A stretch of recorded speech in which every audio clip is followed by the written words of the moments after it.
Halo, selamat malam.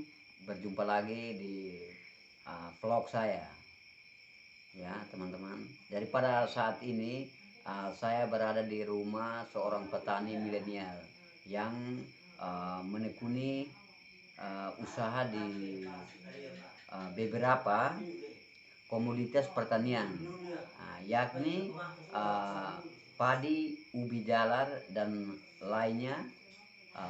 Untuk lebih jelasnya kita berbincang-bincang dengan beliau. Jadi saya langsung tanya beliau saja ya, teman-teman. Mau tanya sedikit sedikit tentang pertanian ya. Oke.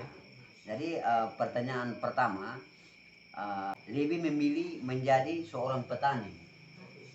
Oke, pertanyaan yang bagus. Kenapa saya memilih menjadi seorang petani? Karena begini, kita menyumbang asupan atau bahan pokok kepada orang lain. Dan ya kita sudah membagi berkat bagi sesama. Jadi ketika kita menghasilkan tanaman, kita jual kepada orang lain, itu suatu kebahagiaan tersendiri dalam diri saya. Yang berikut, saya mau mengembangkan pengetahuan dan pengalaman yang saya peroleh selama kuliah, selama mengikuti latihan-latihan atau training. Itu menjadi suatu tantangan tersendiri dalam diri saya untuk mencoba memulai atau melakukan pengamatan atau untuk memperoleh pengetahuan tambahan dengan berbuat sesuatu dalam usaha sendiri, misalnya usaha di bidang pertanian dan komoditas yang saya tekuni. Ya seperti itu. Oh ya, sangat luar biasa sekali ya teman-teman. Jadi pertanyaan kedua ya. Apakah menjadi seorang petani menjamin pendapatan ekonomi keluarga? Oh, sangat menjamin. Karena apa? Yang pertama, misalnya usaha di bidang di sawah, kita sudah memotong nilai ekonomi sih kan, kita harus beli beras sebagai kebutuhan pokok. Tapi karena kita menekuni usaha di bidang itu, otomatis beras kita tidak beli. Yang berikut lagi, untuk pendapatan ekonomi ya sangat menunjang. Sebab ketika kita melakukan penanaman usaha tani di dalam usaha tani itu, kita susah hanya 3 bulan pertama. Itu kita harus mengeluarkan biaya supaya bisa melakukan pengadaan benih, pupuk, obat-obatan, dan lain-lainnya. Tetapi setelah 3 bulan itu sudah lewat, contoh satu tanaman, katakan satu tanaman kangkung. Kangkung ini kan 3 minggu sudah mulai panen, jadi kita tidak perlu menunggu 3 bulan lagi. Oh ya, sangat luar biasa sekali ya. Nah, setelah itu tanaman padi. Tanaman padi ini kan ada yang 90 hari panen, ada yang 90 sampai 120 hari. Kita menikmati itu, dan saya memilih di pertanian itu kan, menjadi seorang petani itu karena saya hobi bercocok tanam. Kalau menunjang memang sangat menunjang, karena kan ketika sudah mulai panen otomatis pendapatannya ada. Katakan saja saya memiliki lahan 1000 meter persegi, lahan bisa 1000 meter persegi. Di dalam lahan itu saya tanam padi.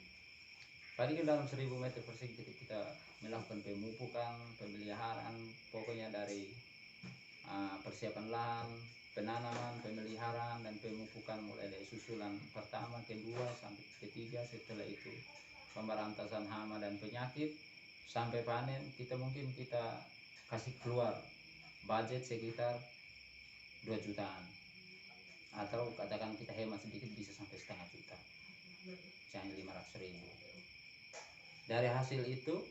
Dari itu kita pada saat 3 bulan sudah mulai panen, hasilnya kita jual. Dari lahan 1000 meter persegi itu bisa menghasilkan padi 1 ton gabah, atau kita bisa biasa isi dalam karung sendal itu, dalam satu karung sendal itu sekitar 90-an kilogram. Jadi dalam lahan 1000 meter persegi itu kita memperoleh 1 ton.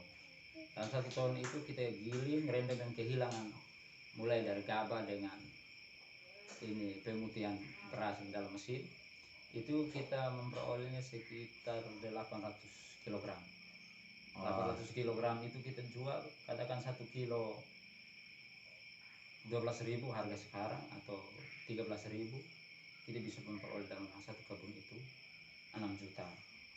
6 juta kita potong dengan biaya pemeliharaan, perawatan, pengadaan pupuk dan obat-obatan sekitar 1 juta. Berarti kita keuntungan dalam lahan 1000 meter persegi itu sekitar 5 juta lebih. Oh ya. Itu sangat menunjang. Itu baru padi, belum lagi kangkung. Kangkung katakan kita tanam di dalam itu secara kombinasi, kita bisa memperoleh lagi hasil tambahan. Setelah padi kita tanam apa lagi, komoditas apa lagi, masih ada ubi jalar, ada ubi kayu. Itu kan sudah menunjang pendapatan kita. Tinggal bagaimana kita harus menanamkan mental supaya ketika terjadi kegagalan kita harus Ya kalau pertanian ini. Jadi ada pertanyaan satu lagi ya. Keuntungan apa yang diperoleh dari usaha tani? Oke, itu seperti saya sudah jelaskan sebelumnya. Saya sudah contohkan dalam 1000 meter persegi itu kita menghasilkan sekian. Terus keuntungan dan nilai tersendiri di dalam diri saya itu adalah kebahagiaan. Apabila padi atau tanaman-tanaman yang kita usahakan memberikan hasil penampilan yang luar biasa, itu termasuk juga ketenangan jiwa dan ada rasa kebahagiaan tersendiri di dalam diri saya karena saya memilih menjadi seorang petani karena seperti itu.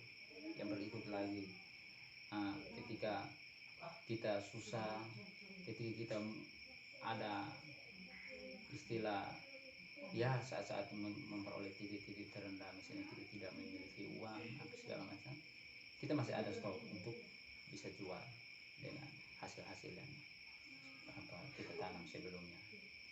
Seperti itu. Keuntungan tersendiri dalam diri saya itu saja, karena ada kepuasan jiwa, kepuasan tersendiri dalam diri saya, karena saya lebih memilih menjadi seorang petani seperti pertanyaan Bapak yang pertama tadi.